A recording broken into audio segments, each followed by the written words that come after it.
Hello? Yoo-hoo! Did you think this was gonna be easy? Come on. Y'all thought this was gonna be a simple one switch like this and all of a sudden you're the new you? No, this takes months, maybe even years to undo everything, all the adversities and effects of the old you. It takes a while. Understanding something mentally is powerful, right? Our mind like this, right? We can understand something, correct? But your body and identity need repeated evidence before they fully trust the new direction. Someone I found recently that has been helping me immensely through this journey is the late great Bob Proctor. Rest God, rest his soul, right? Something that he continuously, something I've noticed, right? A lot of his videos, it's the same information. And at first you'd be like, man, he's not teaching nothing. But it's like, he is teaching something. Him and like neural knowledge and all those people, man, you gotta understand something. How do you think majority people learn? Through repetition. That is how the identity and subconscious takes something in until it becomes you, through repetition. A lot of his videos are the same thing. I can tell you the script in and out how he's gonna tell it. I know the story. 1961, he was given Think and Grow Rich by Napoleon Hill from his mentor. I forgot his mentor's name. The subconscious, the conscious, and the body. I know, and I still watch them every single day. Why? Because repetition is key, guys. You can understand the lesson, but your body still needs proof. You can have a crazy realization and still not feel fully changed yet. And I think that's where people truly begin to get discouraged. They think, I understand the lesson, so why do I feel the same old reaction? Why do I feel the same? Why am I still going through this, man, physically? Why do I still feel this? Why do I still... And it's because your body still has to understand that. Your mind can get it like this, but your body takes time. Insight matters, right? Sometimes one realization can change how you see everything, but your body has memory too. Your nervous system remembers patterns, habits, fears built up, old reactions, old environments. It's a subconscious thing, man. Your mind can learn fast, but your body trusts slowly. Once again, it's a subconscious thing. One realization can't undo 21 years of everything that is built up to that point, right? We have to slowly undo it and reassign a new version of you. You're going to feel those subconscious wounds. You're going to feel everything. You're going to feel it. It's not going to be perfect. It's not going to be great. But it is necessary for you to, quote unquote, burn the old version of you and starve it out until it is no more. And so you become a new version of you, right? A realization can open the door, but repetition is what teaches the body it is safe to walk through it. Your body starts believing the new version of you when you repeatedly show evidence. Examples, right? You can feel anxious, but still record. You can feel tired, but you still move. You can feel that fear and that anxiousness of overthinking and still approach that person you want to talk to, right? You can feel the old thought process and thought loops and see them and observe them, but you don't have to obey it. You didn't obey it, right? You want to spiral like how you used to react from an emotional standpoint, but you return back to the centered version of you and the more aligned version of you and chose the next clean action. You said you would do one video and you actually did it. You said you would do something and you actually do it. Every rep we do tells our body we can trust ourselves again. This isn't something that's going to happen. Oh, I do one day, okay, I'm good. No, this takes a while and you have to be willing to accept that.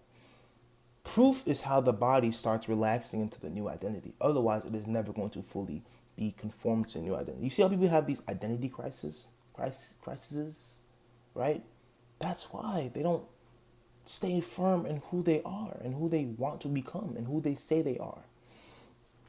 Identity comes through learned repetition. You don't give yourself the new version because you said it once. You don't become the new version because you said it once, right? You become it because you keep giving yourself continuous evidence. This is through, let's say one day you say you want to make $1 million, but you have to break it down. First, you say, I am the person who can make $1 million. And then you say, let's make $10 today. Just 10. Just 10. $10 is not hard to make. Let's make $10 today. You make $10. Let's do it again. $10 again. $10, 10, and all of a sudden you have $100 today. So let's say, okay, let's make $50 today. Work, make $50 that day. $50, $50. That's another week, right? So now we up it to $100. Let's make $100. $100. And you see how it's slowly stacking? You're an anxious person. Okay, fine. Let's start off slow. Let's say good morning to everybody as they walk by. Let's say when you're walking. Just simple. Good morning. Good morning. Get the momentum going. Get the ball rolling. Be a rolling stone in that sense. Just get the ball rolling, because once the ball starts really getting momentum and rolling, it won't stop. You're going to only want to do and improve and become greater and greater and greater and greater until you reach where you want to be. And then you're going to want to do better, because humans naturally don't want to stay at where their journey ends. They want to go further than the journey, because the journey is the most fun you have. When you reach the outcome, it usually feels like, man, like it feels dull. I'm losing the word I'm looking for. Underwhelming. It feels underwhelming, usually, when you reach the journey and conclusion that you set out for yourself. So usually when you reach said journey, said conclusion, said outcome, you usually want to go further than the outcome, right? You want to build a new outcome because you love the journey. You love it. A lot of the best writers from history did that same thing. I forgot what his name was, but it was in the 48 Laws of Power. He'd strip himself down of all his success, gamble away his life, which is, I wouldn't recommend doing all that now, but he would gamble away everything to back to zero. And then he'd feel the journey and feel the strength to write the next book, which would get him further than he did the last book. And so he'd do the cycle all over again, right? And he's one of the most acclaimed writers of history. I wish I remembered his name, but I don't. But what I'm saying is, identity is not broke or built from one emotional breakthrough. It is built from repeated confirmation of the identity that you were trying to build. The new self becomes available and believable when proof keeps on stacking, right? For example, I'm working on my emotional maturity and I'm working on my reaction and not moving in an emotional reaction state, right? I'm learning not to get mad at myself when every part of me doesn't immediately feel aligned. Sometimes my mind already knows the truth. Sometimes it messes with me. Sometimes my body is fine, but my mind isn't. You see, vice versa. Sometimes my mind already knows the truth, as I was saying earlier, but my body still needs reps. So I don't panic. I can't panic, right? Because that's going to increase it, right? I just return to what the next choice, the aligned version of me, would do. Here's what I do. Instead of letting it get to me, I say, what would the aligned version of me who has everything I want and is where I want to be, what would he do? And I do that. What would he do in this moment? In this moment, not then, because that's a different time. What would he do right now? And I do that. And I feel better. And I feel relaxed after a while.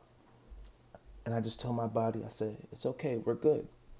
And we're good. Because you have to treat your body like it's an infant, man. We gotta treat our body like temples, man. We have to treat our bodies with care and love. Right? So, the way the mind and the body works, the body is off of subconscious, mainly. The mind can learn through conscious, which can allow you to influence the subconscious, because the subconscious accepts anything you allow into it, right? So it takes time to get all the subconscious wounds that has been dealt to you and dealt around you over a period of years, man. This is your whole life before you came to this insight, by the way. So you have to undo a lot, and it could be even longer. Let's say you're 34, watch my video. I'm only 20, bro. You can be 34. You know how much longer, how much more subconscious wounds you may have that you have to undo rather than me? You know? So it's like, I'm blessed to be learning this now. It's like, I gotta tell people, right? Your mind learns through insight. When I'm closing this, right? I'm gonna say it again. Your mind may learn through insight, but your body learns through proof. So in order to build your identity is a combination of both. You need to consistently recycle the same things over and over and over. Same thing over and over and over. Your mind learns through insight and your body learns through proof. So together, your identity learns through repetition.